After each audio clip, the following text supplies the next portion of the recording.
Sitting over here this morning. Um, I was just thinking,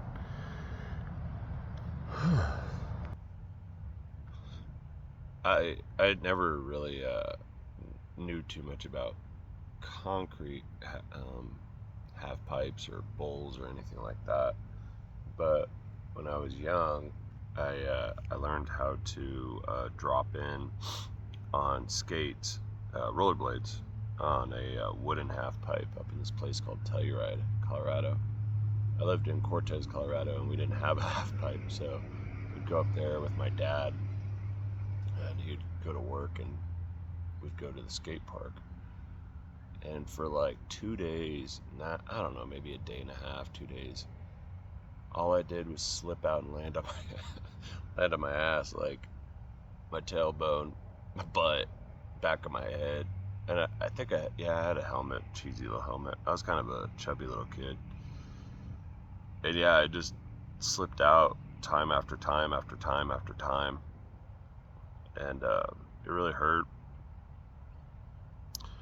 And I remember when I actually did it, and when I actually like figured it out, and what I'm trying to relate this to is recently, um, I took over working for myself again. I quit a job. It was actually a decently paying job in another town away from where I live. And because of that, and I didn't do it gracefully or planned, like I never do anything. But I had to start working for myself again, and that was really stressful. I had just found out that my wife was going to have a kid and that we're going to have a son, and I was all just spinning in my head, and a lot of anxiety, a lot of like, holy shit, what are we going to do?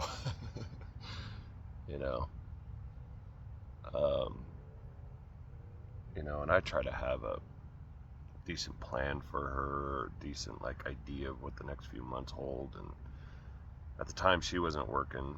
Um, got up, opened up a part-time job for her. That made things more complicated because on days when she's working, I got to be taking. We either got to get somebody to take care of the kid. Anyways, there's a lot of things that just get more and more complicated and more frustrating, and I see people around me that have tons of resources and half the problems I do, and you know are not experiencing any of the anxieties that I am. And in some ways I'm jealous of them, but I guess I don't need to be, you know um, and I don't need to be. But relating this all back to kind of what I was talking about in the first place was, well, let me back up just a hair too. Whenever I start getting stressed out and anxious, I have an old habit that tends to come knocking around, and that's my proclivity to overdrink. A lot of people, you know, will push things a little bit, you know, and they have boundaries. People have boundaries in places where they're willing to say like, nah, that I'm not gonna go that far, or I'm gonna back off in that.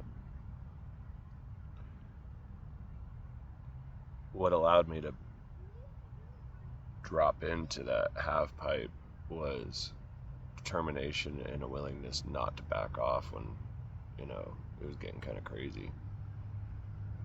And I'm no stretch of the imagination an athlete or anything like that. I'm just I'm stubborn, and when I want to do something, I don't stop. And that serves me well in certain circumstances. But in other circumstances, you know, the not wanting to go back to the problem and being so stubborn that even after, a couple days of drinking, it's, not enough.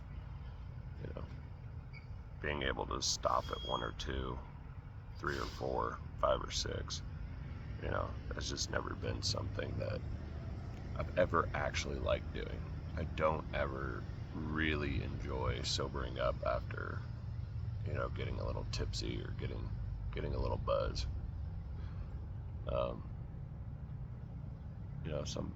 A lot of people do. They reach that certain point. And they're like, oh, this is just, that's just fine. And they go off to bed, or they drink some water and have some ice cream or something. I don't know what people do. I don't have any friends like that. I'm a tree climber now and other things. Basically just a guy who works with your property. I guess that's the best classification for me. But and I'm really small.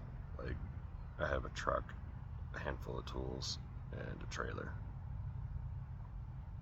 And then trailer's not even mine, I rent that. As I describe my setup, I'm a donkey in a cart. I don't even know in the cart.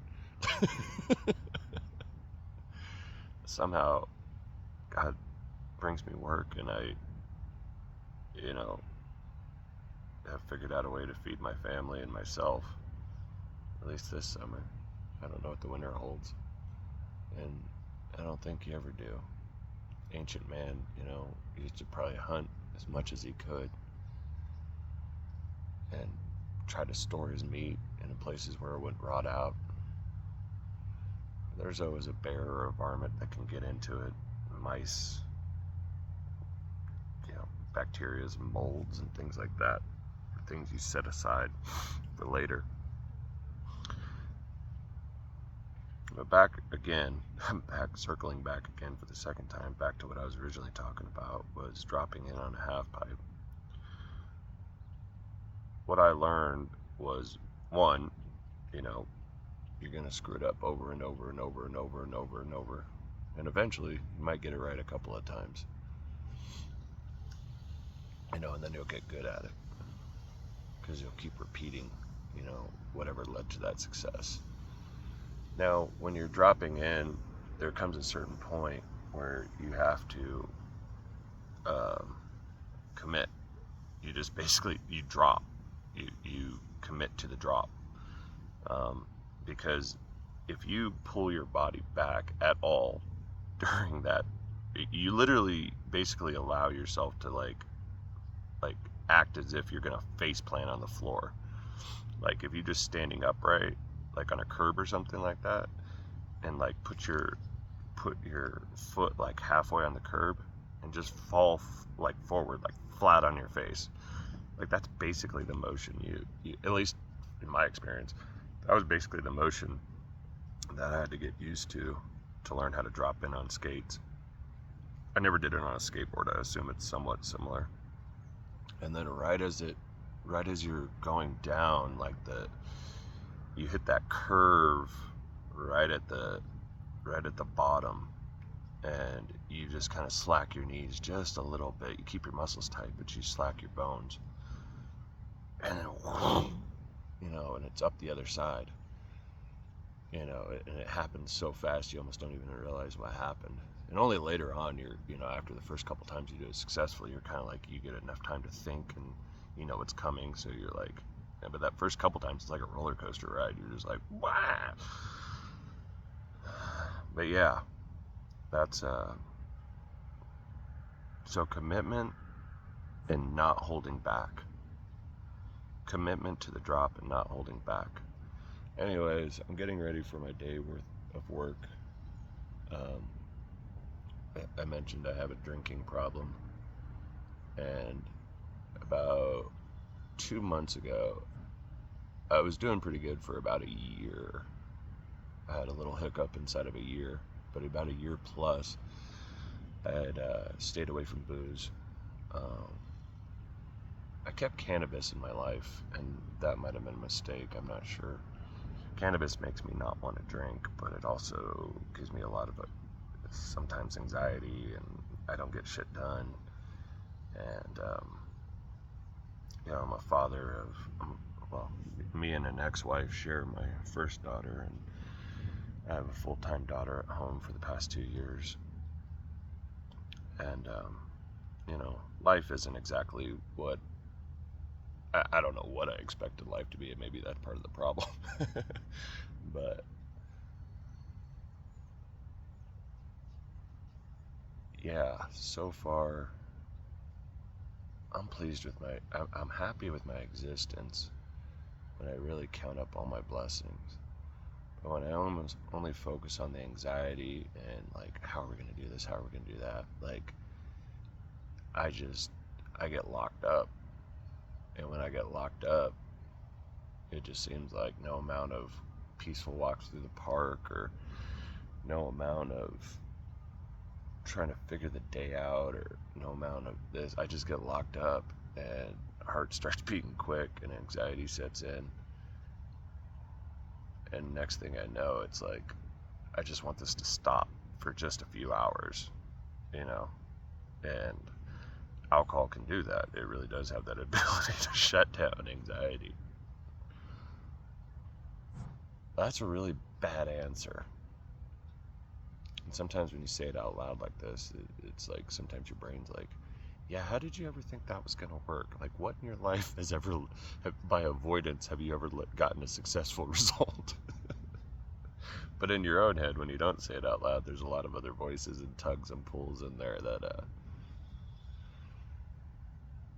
that you don't listen to. And I guess learning when to listen to the body and when not to, when to listen to the mind and when not to. I don't know. Those are hard things to really sort through. And that. But religion helps for me. Catholicism. We have it has the teachings of the Beatitudes and the virtues, and 7 deadly sins, and I can see my drinking and my anxiety and slothfulness and just laziness and all the things that lead to me not getting shit done on time, and sometimes I'm afraid to become the person I need to be, because I've been that guy before. It was for a job, and for like 6 months to a year, something like that, I pushed really hard, and I just, I wrote things down, I took on the manager role, all that kind of stuff. But over time, it got the better of me, and I wasn't managing my personal life, I was managing my life at work, somewhat successfully, but at home things just fell further apart, and so I've never really gotten on this like steady trend, or like been able to keep it steady, like, set a point out on the horizon and set sail and actually, go meet that point. It's only happened a handful of times in my life, and the times when that didn't happen were a lot more. I was just thinking about it last night. Like, I've had a couple times in my life that I can remember when I was like, yeah, this is like really bad. This is like the worst thing that could have happened. And, just getting that humiliated and that low really sucks. And then, when you have a wife and a kid and thinking about, what if that happens again? What if I fuck this up again? Like, what if, what if, what if, what if? And those were like the things that play through your head when you're a kid trying to drop in on a half pipe. But sometimes they're the things you have to relearn when you're a man just trying to manage his anxiety about the future, about the winter, about the dry time, about the time when all the animals, go away, and in some ways, I always feel like I participate with this imaginary hunter-gatherer, um, father figure, having to deal with roaming bands of, other uh, tribes that would come around and try to kill you and your family, and trying to hunt enough to get things, stored up. Maybe you had a little garden or, some plants that you knew where they were at that produced good food. And then, trying to keep everybody healthy, and, I'm sure sicknesses happened and it got really scary because sometimes, the coughing doesn't stop. And there's so much about today that we don't have to deal with, the ancient fathers did, and the anxieties that took over them. Anyways, morning thoughts. So I'm going to go to work now and just try to go meet that point out on the horizon I picked out.